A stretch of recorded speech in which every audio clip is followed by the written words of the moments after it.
Imagine a child who avoids eye contact, prefers playing alone, and doesn't respond when you smile or wave.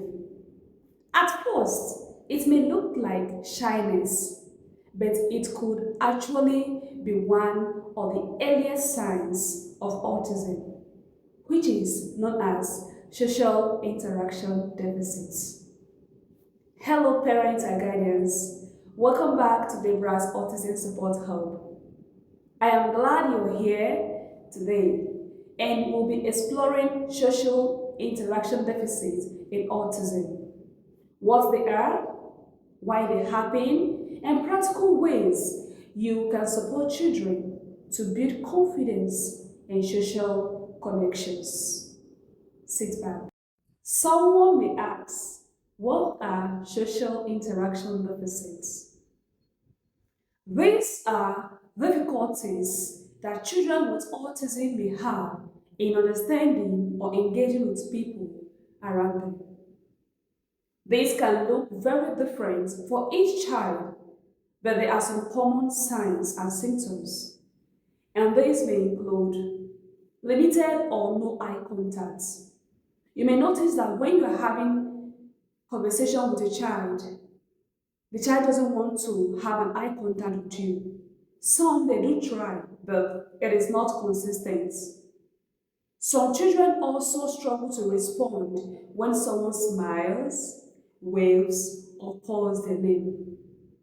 Some of them they prefer to play alone instead of joining in group play or group activities.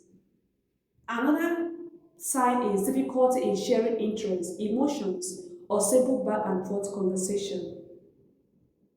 The last but not the least is some children they lack basic understanding of the unspoken rules or social situations like taking turns or respecting personal space.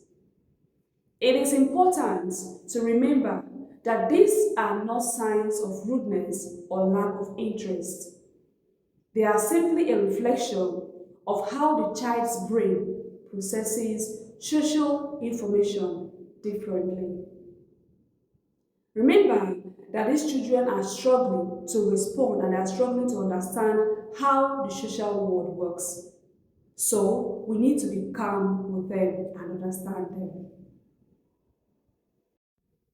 Why do we have these signs?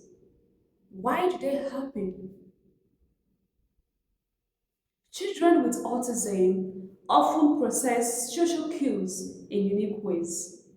For example, while one child may immediately recognize a smile as friendliness, a child on the spectrum may not interpret it the same way or may need more time to understand and respond. This doesn't mean they don't want to connect. It just means their way of connecting looks different, and sometimes they need extra support to learn these skills. This is where you come in as a parent and a caregiver. How then can we handle and manage these signs? Now, let's talk about practical ways we can help children with autism build social interaction skills. One of the strategies is modeling social behavior. As parents, caregiver, or teacher, we need to demonstrate how we greet, how we share, and how we take things. Children are very smart and they learn a lot through observation. So whenever we are greeting people in their presence, whenever we are sharing, or whenever we are taking things, we need to be careful with carrying out all of these rightly so that the children can learn from it. Another method is the use of visual supports. Tools like social stories, picture cards, or step-by-step guides make abstract social rules more concrete and easier to understand. So I encourage the use of visual support.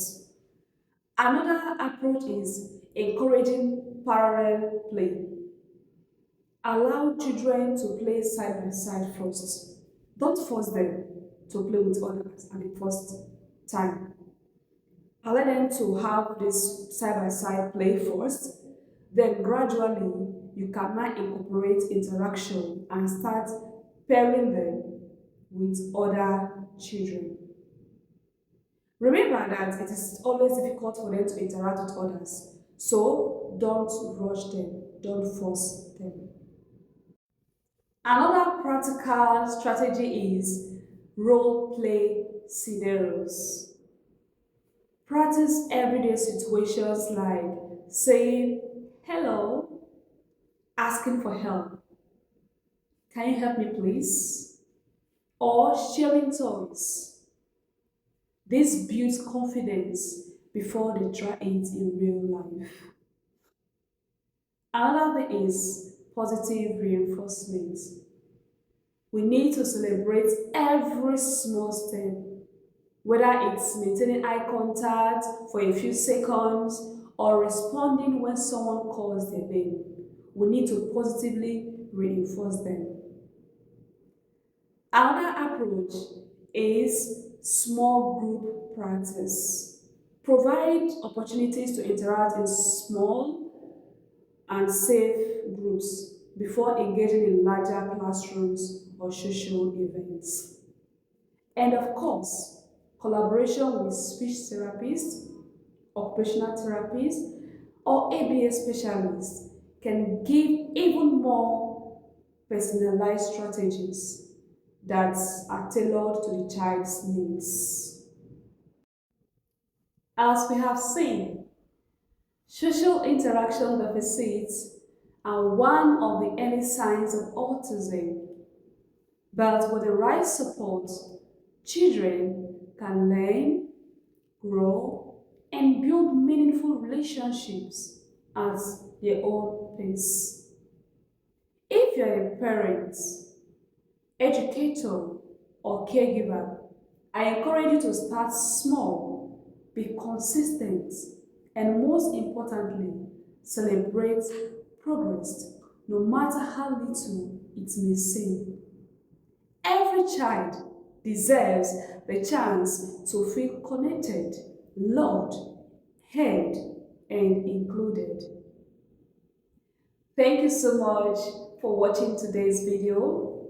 If you found this helpful, please give it a thumbs up, share it with someone who might benefit, and don't forget to subscribe for more autism awareness support videos.